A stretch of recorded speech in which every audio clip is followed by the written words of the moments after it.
ஆன்மீக அன்பர்களுக்கு அன்பார்ந்த வணக்கங்கள்.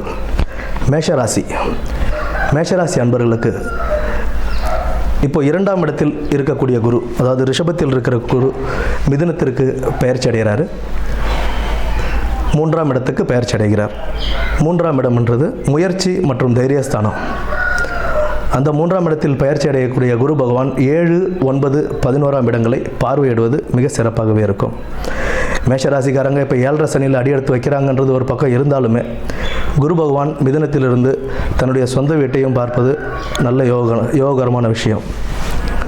தனுசை பார்க்கிறார். 7ஆம் இடம், 9ஆம் இடம் மற்றும் 11ஆம் இடம்.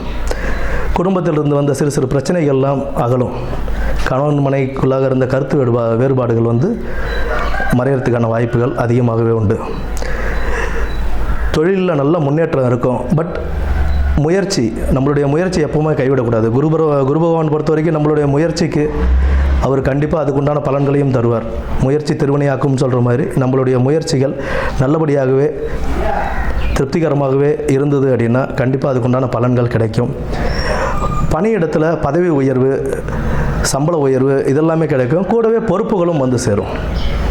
நல்ல பொறுப்புகளும் வந்து சேரும். அதுக்கான பொறுப்பான இதில் நீங்கள் இது பண்ணுற மாதிரி இருக்கும். கடன் விலகும். இந்த டைமில் என்னென்னா நீங்கள் எந்த அளவுக்கு பணத்தை சேர்த்து வச்சு பொருளாதாரம் நல்லபடியாக இருக்கும். இந்த டைமில் நீங்கள் பணத்தை சேர்த்து வச்சு இருக்கிற கடன்கள் அடைக்கிறதும், வீடு வாகனம் போன்ற வசதிகள் அமைத்துக் கொள்வதிலும் நல்ல முன்னேற்றம், பொருளாதார முன்னேற்றம் இருக்கும்போதே அது எல்லாத்தையும் நம்ம சேர்த்து வச்சுக்கணும், சேவ் பண்ணி வச்சுக்கணும். பண விஷயங்களில் கொஞ்சம் கவனமாகவும் இருக்க வேண்டியது இருக்குது. உயர்கல்வி படிக்கிறவங்களுக்கு நல்ல இதுவாகவே அமையும். கல்வி தரம் நல்லபடியாகவே அமையும். பயப்பட வேண்டிய அவசியம் இல்லை. 7.5 சனி நமக்கு ஆரம்பிச்சிருக்கு அப்படின்னாலுமே ஆரம்ப கட்டம் தான்.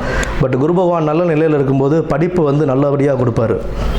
அதே போல் உயர்கல்வி யோகம் நிறையா பேருக்கு இருக்குது. வெளிநாட்டு வாய்ப்புகள், வெளிநாட்டுக்கு போகிறதுக்கு ட்ரை பண்ணவங்க இவங்க எல்லாருக்குமே நல்ல வாய்ப்புகள் வரும். நம்ம ஒரு வாய்ப்பு வரும்போது அதை அப்படியே அக்செப்ட் பண்ணக்கூடாது, கொஞ்சம் பார்த்துக்கணும். நம்ம எந்த அளவுக்கு நேர்மையாக அந்த வாய்ப்பை யூஸ் பண்ணிக்கிறோமோ அந்தளவுக்கு நமக்கு அது நல்ல பலன்களையே தரும். காசு கொடுத்து வெளிநாட்டுக்கு போகிறது, இல்லை சரியாக டாக்குமெண்ட் விசா கரெக்டாக ப்ராப்பராக செக் பண்ணாமல் நம்ம அங்கே போய் மாட்டிக்கிறது, அந்த மாதிரி சுச்சுவேஷன்லாம் இல்லாமல் எல்லா டாக்குமெண்ட்டும் ப்ராப்பராக இருக்கா என்ன எதுன்னு செக் பண்ணிவிட்டு அதுக்கப்புறம் அங்கே போகிறது நல்லது. அதே போல் வீடு வாகனங்கள் வாங்கும்போது அதுக்குண்டான டாக்குமெண்ட்ஸ், ப்ராப்பர்ட்டி டாக்குமெண்ட்ஸ் எல்லாத்தையுமே பர்ஃபெக்டாக செக் பண்ணிக்கிட்டு அதுக்கு தகுந்த மாதிரி வாங்குறது நல்ல பயனை தரும். திருமணம் கைகூடும். 7ஆம் இடத்தை பார்க்கறதுனால இத்தனை நாள் திருமணம் ஆகாமல் இருந்தவங்களுக்கு திருமணம் நல்லபடியாகவே கைகூடும். திருமணம் தடை தாமதம் இருந்தவங்களுக்கும் சீக்கிரமாக கைகூடும். புத்திர பாக்கியத்துக்கு நல்ல வழிவகுக்கும். அதே போல் முயற்சிகள் நம்ம எந்த அளவுக்கு எடுக்கிறோமோ அதுக்கு தகுந்த மாதிரி அரசாங்க உத்தியோகத்துக்கு ட்ரை பண்ணுறவங்களுக்கு நல்ல முயற்சிகள் இப்போ எடுத்தீங்க, நேர்மையான வழியில் முயற்சிகள் எடுத்தால் அதுக்கு உண்டான பலன் கை மேலே கிடைக்கும். புதிய தொழில் தொடங்குறதுல கொஞ்சம் கவனம் தேவை. புதிய தொழில் தொடங்குறதுல சிறிதளவு கவனத்தோடு செயல்பட்டால் அது நமக்கு எந்த பிரச்சனையும் இல்லாமல் இருக்கும். ஒரு செயல் செய்வதற்கு முன்பு அதை நல்லா ஆராய்ந்து பார்த்து அதில் நம்ம செய்கிறது நமக்கு ஒரு நல்ல பலனை கொடுக்கும்.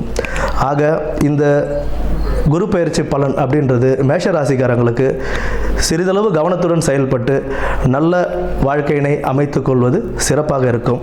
நன்றி, வணக்கம்.